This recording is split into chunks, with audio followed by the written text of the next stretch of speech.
Hello दोस्तों, आपका हमारे YouTube चैनल स्टडी क्लब ए के पर स्वागत है। आज हम गणित विषय चैप्टर फर्स्ट संख्या पद्धति पढ़ेंगे क्लास 9th की। चलिए वीडियो को स्टार्ट करते हैं।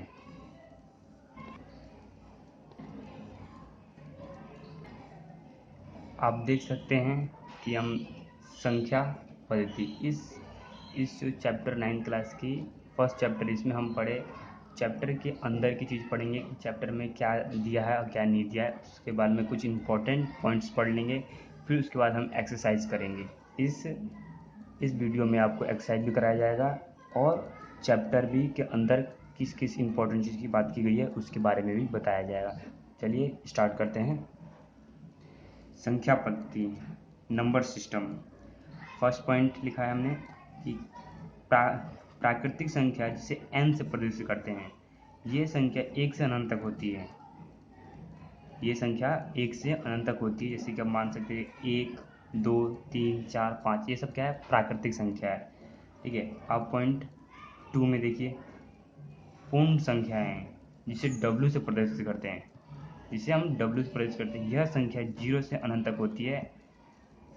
जैसे कि अब उदाहरण के 0, 1, 2, 3, 4 ये भी अनंत तक होती है। ठीक है। अब तीसरे पॉइंट देखिए,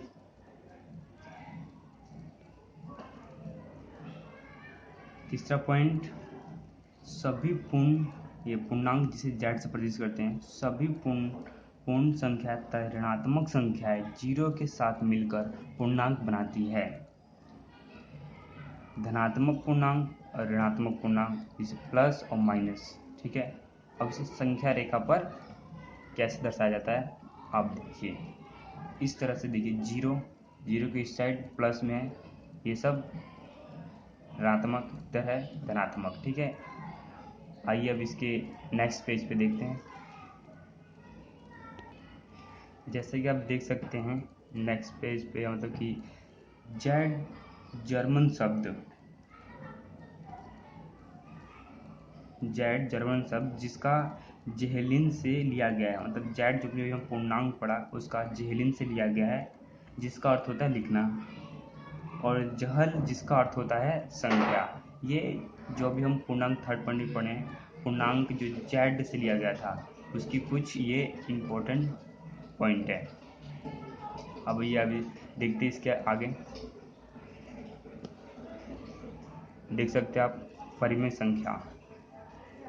ठीक है। परिमेय संख्या वह संख्या होती है जिसे p/q के रूप में लिखा जा सकता है, जहाँ p और पूर्णांक है, p और q पूर्णांक है और q नहीं है o।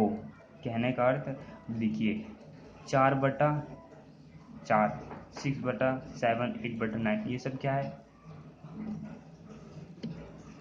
देखिए 4 बटा और 6/7 ये सब क्या है? एक परिमेय संख्या है। ठीक है। इसमें परिमेय संख्या है। अब ये जो इस पॉइंट का मतलब आपको भी हम समझाते हैं। देखिए लिखा क्या था?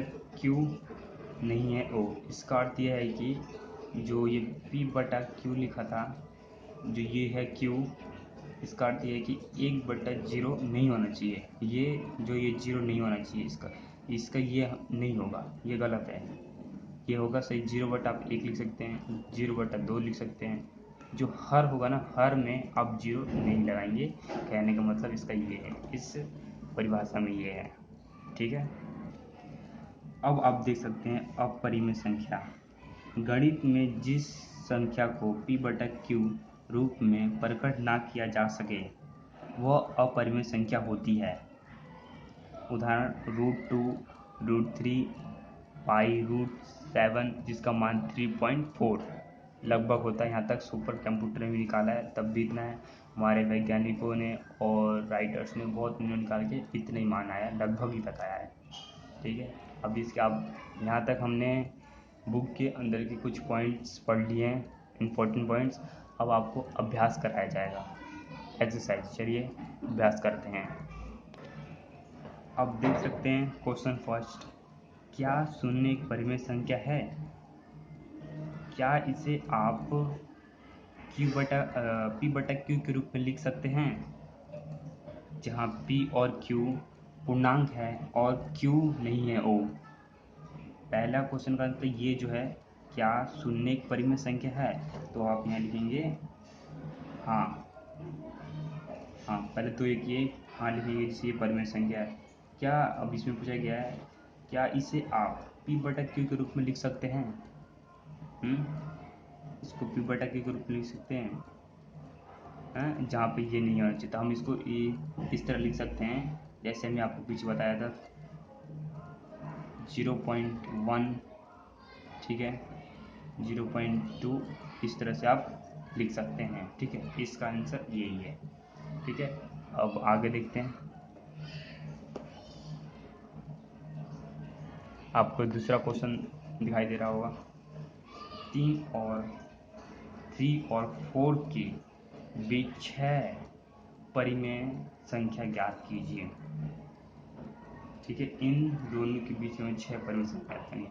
आपको जब भी अगर परिमेय संख्या बोले तो जो यहाँ पे अंक दिया हुआ है इसको आप मान लीजिए 7 मान लीजिए। ठीक है, ठीक है, तो हम यहाँ पे लिख देते हैं, देखिए 3, अगर यहाँ पे कुछ नहीं होता तो 1 मानते, 1, यहाँ पे गुणा का साइन दीजिए, यहाँ से 7 से गुणा कराइए और इधर भी 7 से गुणा कराइए। ठीक है, फिर यहाँ पे 3, सॉरी ये गलत हो गया, यहाँ पे लिखिए 4, 1, 1 गुणा 7 और गुणा 7। ठीक है, अब आप 7 3 जा 21, 7 1 7, 28 और 7 1 7। ठीक है, अब देखिए इन दोनों के बीच की संख्या कौन सी है। यहाँ पे आप लिख दीजिए दोनों से, अब यहाँ पे हम लिख देते हैं यहाँ पे 21/7। अब इसको लिखिए 21 क्या 22 आएगा और नीचे हम 7 ही लिखेंगे, 23 नीचे 7 ही आएगा, 24 नीचे 7, 25 नीचे 7, 26 और यहाँ पे 27 और यहाँ पे लिखा है 28, तो हम लिखेंगे लास्ट में 20, इसे हम ब्लैक से लिख लेते हैं 28। अब देखिए कि ये संख्या और ये संख्या को हटाने के बाद हम देखते हैं 1 2 3 4 5 6। ठीक है, ये 6 क्या है, 3 और 4 के बीच ही प्राकृतिक संख्या है। ये आपको एक सिंपल सा ट्रिक बताया हूँ, इससे आप आराम से निकाल सकते हैं। कोई सी भी अगर ऐसी परिमेय संख्या निकालना है तो इस पैटर्न से आप निकाल सकते हैं, कोई प्रॉब्लम नहीं होगा। ठीक है, अगर आप मैथ की बुक में जो सॉल्यूशन दिया गया उससे आप करेंगे तो थोड़ा लंबा भी है। ठीक है, और उसमें सही तरीके से बताया भी नहीं गया, मगर उसे कर भी सकते हैं। ये एक सिंपल ट्रिक है, इससे आप आराम से एग्ज़ाम में ज़्यादा टाइम वेस्ट ना करते हुए आराम से निकल जाएगा। ठीक है, अब देखते हैं सेकंड। आप देख सकते हैं थर्ड क्वेश्चन, 3/5 और 4/5 के बीच 5 परिमेय संख्या ज्ञात कीजिए। ठीक है, चलिए हम इसको भी ज्ञात करते हैं। चलिए हम इसके आंसर लिखते हैं। आंसर, ठीक है, पहले हम लिख देते 3/5 दिया था गुणा, और बताया गया था 6 से, उसमें बताया गया 5 से, मगर हम एक अंक ज़्यादा लेंगे, 5 से बताया गया था, अब हम एक अंक उससे ज़्यादा लेंगे, 6 ले लेंगे, 6 3 जा, यहाँ पे हो गया हमारा 30। ठीक है, अब दूसरा भी देख लीजिए, यहाँ पे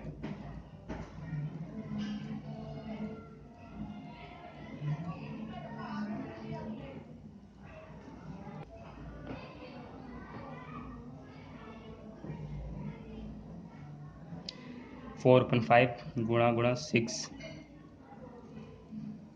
करवा दिया हमने, ये अलग अलग है। अब यहाँ पे इक्वल 6 4 जा 24 और 6 5 30, इन दोनों के हर समान है।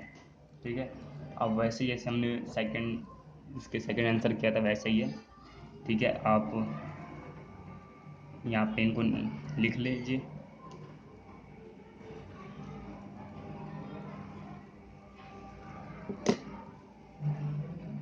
इसके बाद आएगा ये संख्या 20, 21, 22, यहाँ पे 23, यहाँ पे 24, ठीक है। ये लास्ट था, ये ब्लैक से था वैसे, ठीक है। तो देखिए इस आंसर में ये तो हमारे पास ये रहा, ये वाला था 1 2 3 4 5। तो ये जो हमारे क्वेश्चन में बताया गया था, जैसे कि आप क्वेश्चन देख सकते हैं, आप देख सकते हैं क्वेश्चन में 3/5 और 4/5 के बीच की हमें 5 संख्या ज्ञात करनी है। बिल्कुल इसी तरह 5 ज्ञात करनी है, ठीक। जैसे कि अभी हमने आपको दिखाया, तो ये उसका ये आंसर है, ठीक है। अब आपको ये चलते हैं फोर्थ क्वेश्चन पर। ये फोर्थ क्वेश्चन लास्ट क्वेश्चन है ये, सत्य और असत्य कीजिए। हमें इसमें 3 असत्य दिया, इसमें असत्य असत्य बताना है, ठीक है। चलिए इसको करते हैं। पहला पूछा है प्रत्येक प्राकृतिक संख्या एक पूर्ण संख्या होती है, तो ये हमारा सत्य है, तो हम सत्य लिख लेते हैं, ठीक है। प्रत्येक पूर्णांक एक पूर्ण संख्या होती है, ये असत्य है, असत्य है, ठीक है, असत्य है।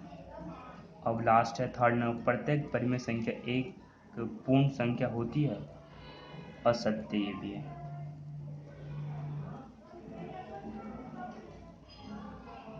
ठीक है दोस्तों।